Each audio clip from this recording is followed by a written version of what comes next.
প্রথমবার বন্দে ভারতে উঠেই এরকম এক্সপিরিয়েন্স হবে আমি কোনো সময় কল্পনাও করিনি। তোমরা হয়তো অনেকে জানো অনেকে জানো না, আমরা গিয়েছিলাম তারাপীঠে তারামার পুজো দিতে। হ্যাঁ, ফেরার পথে আমাদের ট্রেনের টিকিট ছিল হচ্ছে বন্দে ভারতের, তাই আমরা তাড়াতাড়ি করে সন্ধ্যেবেলার দিকে আমরা চলে যাই স্টেশনে। আমাদের ট্রেনের টাইম ছিল হচ্ছে 6:20 সেরকম ছিল, তাও কিন্তু ট্রেনটা একটু লেটেই ঢুকেছিল, কিন্তু কোনো ব্যাপার নেই। ভিতরে ঢোকার পরে এই যে ট্রেনের ভিউ দেখে মনেই হচ্ছিল না আমি কোনো ট্রেনে উঠেছি, পুরো ফ্লাইটের এক্সপিরিয়েন্স হচ্ছিল। এরকম সিট তো শুধুমাত্র ফ্লাইটে দেখেছি আমি এখনও অবধি, কিন্তু সত্যি বলছি খুব ভালো লাগছিলো।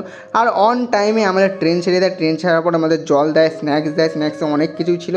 তো তোমরা তো স্ক্রিনে দেখতেই পাচ্ছ কী কী ছিল। সত্যি বলছি খাবার দাবারের কোয়ালিটি, স্ন্যাক্সের কোয়ালিটিগুলো খুব ভালো ছিল। এই জিনিসটা সব থেকে বেস্ট ছিল খেতে। আর বাইরে বৃষ্টি শুরু হয়ে গেছে, বন্দে ভারতে উঠে বৃষ্টির ওয়েদার, আর এরকম 8টার দিকে ঠিক অন টাইমে আমাদের ডিনার দিয়ে দেয়।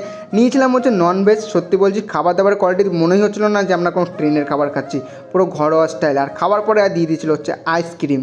আর হচ্ছে যারা যারা এই অবধি ভিডিও দেখে নিয়েছে প্লিজ চ্যানেলটাকে সাবস্ক্রাইব করে দাও, তাহলে পরবর্তীকালে যে ভিডিওগুলো আনবো একটা মোটিভেশন পাবো।